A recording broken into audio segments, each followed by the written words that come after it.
vous allez bien. Je pars en ce moment en fait sur des vidéos très courtes. J'ai juste envie de prendre un thème et de pouvoir vous expliquer de quoi il s'agit, qu'est-ce que c'est. Peut-être que vous, ça vous aidera à vous repérer et à vous dire effectivement oui, j'en souffre. Et aujourd'hui, on va parler du sentiment d'infériorité. Le sentiment d'infériorité, qu'est-ce que c'est? C'est le moteur, l'essence même de la perte de confiance. C'est vraiment le truc qui va nous pousser à avoir une estime de nous complètement erronée et la plus basse possible. Le sentiment d'infériorité va nous pousser à amplifier soit un défaut en particulier, soit absolument tous nos défauts, et du coup on va être focus dessus, on va être focalisé sur ce défaut et on va tellement le voir partout, on va tellement l'amplifier qu'en fait on va se trouver complètement nul, on va passer notre vie à se rabaisser, et c'est pour ça que je dis que c'est vraiment le moteur de la perte de confiance en soi. C'est aussi ce qui va nous pousser à nous comparer aux autres. On va tout le temps en fait être dans la comparaison, de se dire, je prends un exemple, si vous aimez pas vos cheveux, vous allez passer votre temps à comparer vos cheveux avec les cheveux des filles que vous voyez absolument n'importe où, dans la rue, en soirée, au boulot, partout. De ce fait, je vais avoir vraiment l'impression qu'absolument tout le monde est également focalisé sur ce défaut.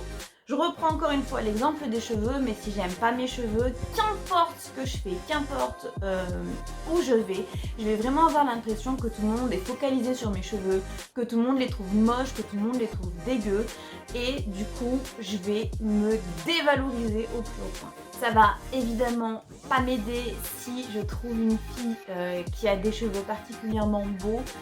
Je vais me sentir extrêmement mal, encore plus mal que d'habitude, et ça peut engendrer d'autres choses comme par exemple la jalousie et la méchanceté, et on peut agir de deux façons complètement différentes. Soit on va être jalouse et on va se dire mon copain, ma copine, mon conjoint, bref, va trouver cette personne forcément beaucoup plus belle que moi parce que ses cheveux sont plus jolis et ceci, cela est bien mieux chez elle.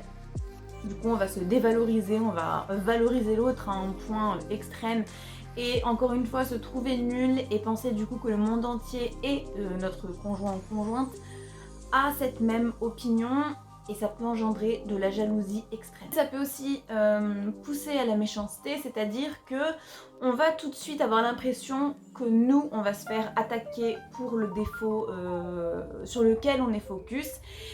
Et du coup, on va prendre les devants et on va vraiment se mettre en mode la meilleure des défenses, c'est l'attaque, et on va attaquer avant même qu'on nous attaque.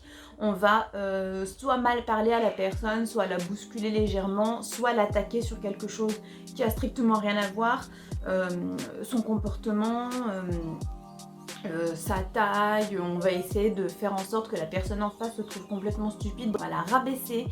Et c'est aussi ce que fait par exemple un pervers narcissique, c'est-à-dire que le pervers narcissique qui s'attaque à sa proie se sent d'abord lui-même complètement minable, complètement petit, et du coup a besoin de rabaisser la personne en face. Ce qu'il faut savoir, c'est que ce sentiment provient du fait que la réalité est complètement déformée, on voit les choses à travers notre regard et c'est complètement erroné par rapport à ce qui se passe dans la vraie vie. C'est une version déformée de nous, une version complètement difforme de ce qu'on est de base. C'est pas la réalité. On se voit tellement de cette façon-là qu'on est absolument persuadé que c'est la vérité et que du coup les gens ne peuvent pas nous voir différemment que comme ceci. C'est une blessure qui peut venir de l'enfance. Si on a été beaucoup rabaissé par les camarades, par les maîtresses, malheureusement ça peut arriver, par les parents, la famille, bref, si on a connu ou entendu beaucoup de critiques enfant, c'est resté ancré en nous, on a grandi avec ça et puis on a fait grandir la douleur en même temps, ce qui fait qu'arrivé à l'âge adulte en fait, on a cette blessure qui est là, qui est complètement en nous, mais rassurez-vous, c'est pas quelque chose qu'on ne peut pas soigner ou guérir.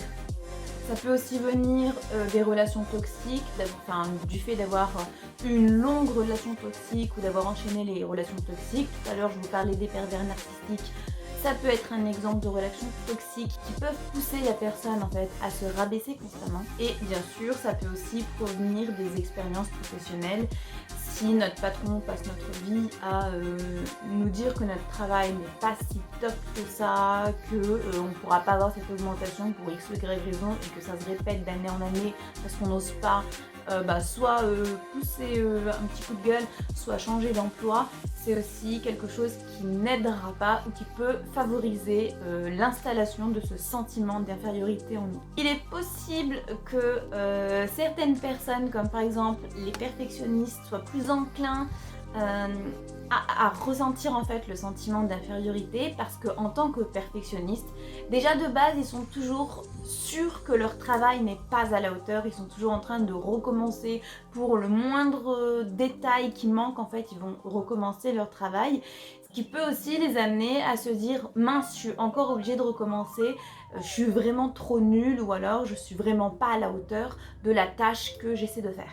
Ça peut également toucher un peu plus les personnes sensibles ou hypersensibles qui vont être bien plus réactifs à la critique, qui vont moins encaisser, qui vont moins facilement encaisser les remarques des gens, ou aux personnes extrêmement timides qui vont avoir plus tendance à s'effacer face à des personnes un peu plus extraverties par exemple. Bien évidemment, on ne reste pas dans ce sentiment d'infériorité. Comme je vous disais tout à l'heure, c'est pas quelque chose de quoi on ne guérit pas ou de quoi on ne se sort pas. C'est d'ailleurs le premier thème de la masterclass qui sera présentée en septembre. Je vous invite à m'envoyer un petit message si c'est un sujet qui vous intéresse, si c'est une masterclass à laquelle vous avez envie de vous inscrire. Je vous laisse ici et je vous fais un petit bisou.